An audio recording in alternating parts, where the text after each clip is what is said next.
Bom dia, minha gente. E aí, como é que estão sendo as revisões? Estão fazendo direitinho, caprichando? Vamos lá, provar eu confio em vocês, viu? Olha só, gente. História, geografia, ciência ou qualquer outra disciplina que dependa de interpretação, certo? Qualquer uma das áreas humanas, né? Principalmente ciência, geografia, história, são disciplinas que dependem muito de muita leitura. Às vezes tem alguns alunos que mandam assim, não entendi, não entendi. Aí a pró pergunta, você não entendeu qual questão? Não entendi nada. Não é possível. Olha só, sempre antes de você responder qualquer questão, leia o assunto sobre aquela pergunta ali. E não se conforme, se você lê uma vez, lê uma segunda vez. Quantas vezes você lê o assunto? Porque às vezes a gente quer assim também, gente. Às vezes, nós, quando eu digo, eu também me coloco, eu estou falando de modo geral. Às vezes a gente quer assim, vem uma pergunta, quando acabar de abrir o livro, a gente quer a resposta. Mas a gente sabe que as coisas não, desse jeito, você não vai raciocinar. Então, nós precisamos também aprender a pesquisar. Abrir o livro, não. Se a pró colocou, essa resposta está aqui.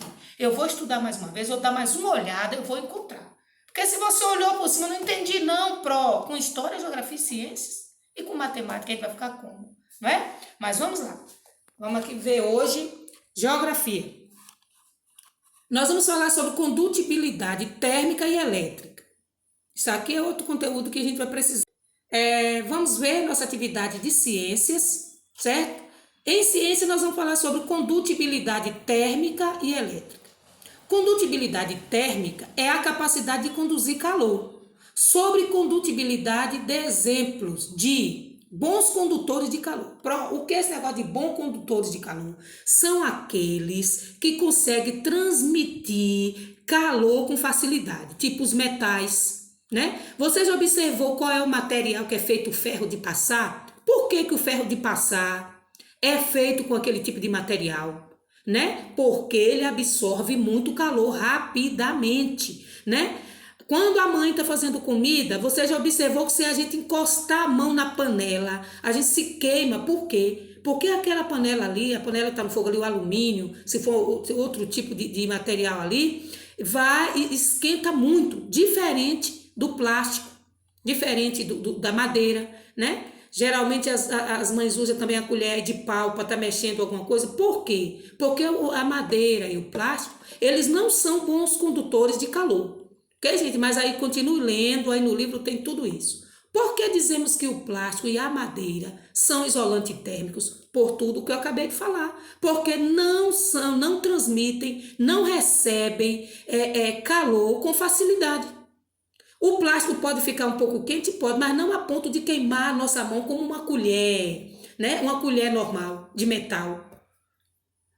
O que é condutibilidade elétrica? A lá em cima é térmica, aqui é elétrica.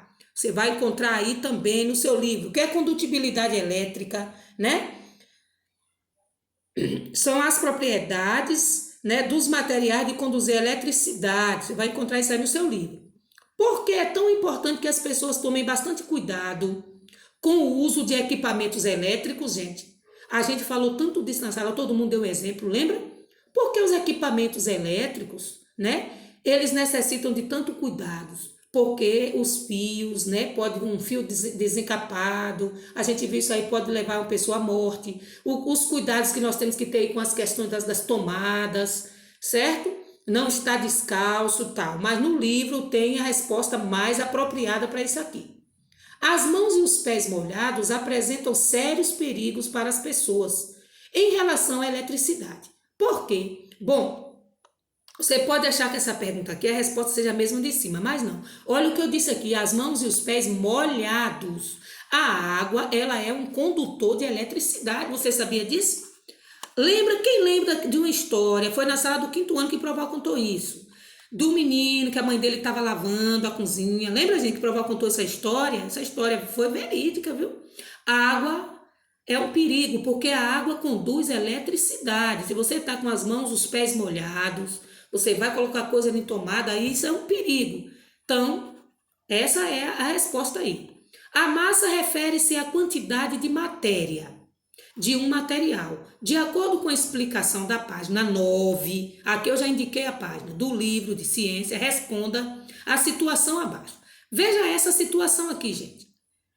João está segurando 2 laranjas, né? E Pedro está segurando uma placa de isopor. Você vai, na sua mente, você vai imaginar essa situação. O isopor é leve ou é pesado? Né? O que é massa e o que é peso? Você vai ver aí. A professora explicou que o material de Pedro, embora seja maior, lembra que Pedro está aí com isopor, embora a placa de isopor seja mais ampla, né? Ela seja maior, ela é mais leve do que as 2 laranjas. Por que isso acontece? O tamanho não tem a ver com peso, não? Por que isso acontece? A gente vai ver aí que a massa, né? O peso está ligado à questão da massa. O quanto pesa. Às vezes a gente segura na nossa mão 2 materiais. Um é pequeno, mas ele é mais pesado do que aquele maior que a gente está. Isso significa que aquele mais pesado possui mais massa, tá? Então é por isso que ele é mais pesado do que aquele outro que chega a ser muito maior. É a questão da massa que ela possui. 6. Veja esta outra situação. Volume. O que é volume? Olha aqui. Quanto espaço as frutas ocupam em sua geladeira? Outra situação. Todo o corpo ocupa um lugar no espaço. A medida que o corpo ocupa no espaço é chamada de volume. Um volume pode ser grande ou pequeno. Aí aqui tem algumas frutas e tem perguntando a você, qual das frutas tem maior volume? Olha, em caixas, a gente vai ver aí, vem marcando, diz assim, volume, vem o nome volume, vem ali uma medida. O volume aqui já está lhe dizendo, ó, tem a ver com, olha aqui, ó, volume, todo o corpo ocupa um lugar no espaço. A medida que o corpo ocupa no espaço é chamado de volume. Tá entendendo? Aquela coisa, ela é grande, ela é espaçosa. Qual é o espaço que aquilo ocupa? Isso é o volume. Certo, gente? O volume. Vamos lá. Magnetismo. A gente também viu sobre magnetismo, que é o que é a força de atração ou repulsão, observado entre objetos que possuem propriedades magnéticas. Os ímãs possuem 2 polos, que é o polo norte e o sul. Descubra se acontece, nessa situação aqui, acontece a repulsão ou a atração. Quando os polos são iguais, tipo norte e norte, vocês vão ver no livro, aí eu peguei do livro. Quando se for 2 polos, o norte com o norte, vai haver repulsão ou atração. Ele vai atrair, o que é repulsar? Polos diferentes, norte e sul. Vai haver repulsão ou vai haver atração?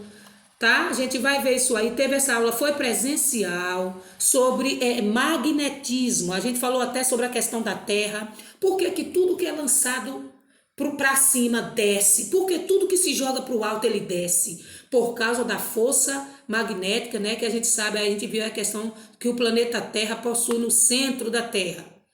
Solubilidade é a propriedade relacionada à capacidade de uma substância de ser dissolvida em um líquido.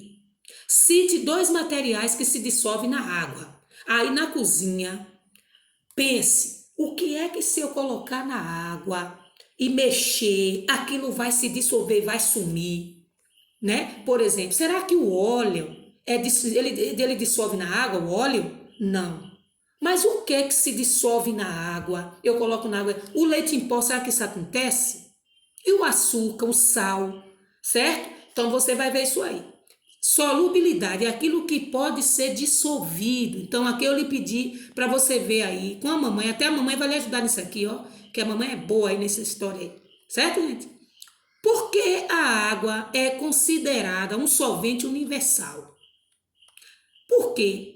Muita coisa é dissolvido em água, muita coisa é dissolvido em água, certo, gente? Então, a água ela é considerada um solvente universal por isso. Defina recurso natural. O que é recurso natural? Tudo aquilo que vem da natureza, as plantas, né? O ar, são recursos naturais e muito mais, tem mais aí. Recurso natural renovável. Se é renovável, é porque se acabar, vai ter de novo. Pode ter de novo, é renovável por isso. Recurso natural não renovável é aquele que se acabar, acabou. Já era, né? Então, no caso aí, os metais, né? Lembra aí o ciclo do ouro em Minas Gerais. O ouro em Minas Gerais, a exploração do ouro acabou. Será que teve mais? Não. Por quê? Porque era não renovável, não se renovou. A questão dos minérios, aí. Qual é a importância da reciclagem para o meio ambiente? Vocês fizeram um trabalho aí sobre reciclagem, tudo mais. Então, por que reciclar o lixo é tão importante para o meio ambiente? Ok? Então, é isso aí. Tudo tem no livro, eu volto a dizer. Responder com carinho e com atenção. Tá bom, gente? Vamos lá. Tchau.